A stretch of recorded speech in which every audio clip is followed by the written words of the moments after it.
To news. వైసీపీలో 5వ జాబితాపై కసరత్తు కొనసాగుతోంది. నియోజకవర్గాల ఇన్ఛార్జీల మార్పు తప్పదనే సంకేతాలతో సిట్టింగులకు కంగారు పెరుగుతోంది. ఇప్పటివరకు 4 జాబితాలు విడుదల చేసిన వైసీపీ హైకమాండ్ ఇక 5వ జాబితా సంచలనంగా ఉండబోతోందని సంకేతాలిస్తోంది.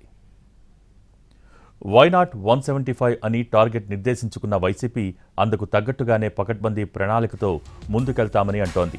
గెలుపు గుర్రాల కోసం కసరత్తు కొనసాగిస్తోంది.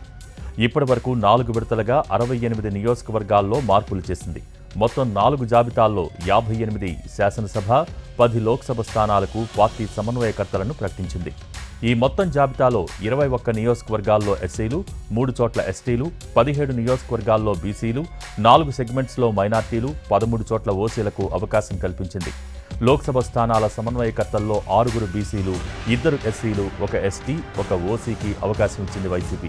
ఈ ప్రక్రియలో 4 ఎంపీలను పక్కకు తప్పించినట్టయింది. గోరంట్ల సంజీవ్ కుమార్కు టికెట్లు నిరాకరించగా ఏలూరు ఎంపీ కోటగిరి శ్రీధర్ ఎన్నికల బరిలో నుంచి విరమించుకున్నారు. మరో ఎంపీ బాలశౌరి ముందే పార్టీ వీడారు. అసెంబ్లీ నియోజకవర్గాల్లో 29 మంది సిట్టింగ్ ఎమ్మెల్యేలకు పార్టీ టికెట్ నిరాకరించింది. 5 నియోజకవర్గ ఇన్ఛార్జీలను కూడా పార్టీ మార్చింది.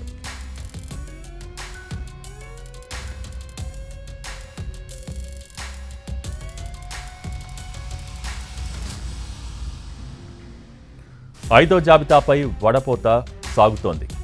ఇంకా పలు నియోజకవర్గాల్లో మార్పులకు సంబంధించి స్పష్టత రావాల్సి ఉంది. ఒంగోలు ఎంపీ అభ్యర్థిపై ఒక నిర్ణయానికి రాలేకపోతోంది పార్టీ.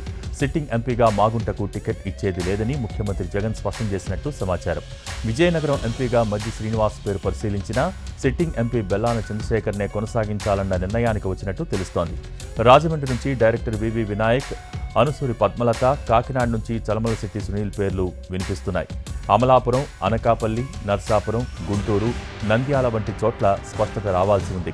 నర్సరావుపేట ఎంపీగా ఎవరిని బరిలో పెట్టాలనే అంశంపై పార్టీ తర్జన భర్జనలు పడుతోంది. అలాగే గిద్దలూరు, మార్కాపురం, చోడవరం, బద్వేలు వంటి పలు అసెంబ్లీ నియోజకవర్గాల్లో మార్పులు జరిగే అవకాశం ఉందని పార్టీ వర్గాల సమాచారం. దీంతో 5వ జాబితాలో ఎవరికి మూడిందో, ఎవరి జాతకాలు తారుమారు అవుతాయో అన్న సస్పెన్స్ కొనసాగుతోంది.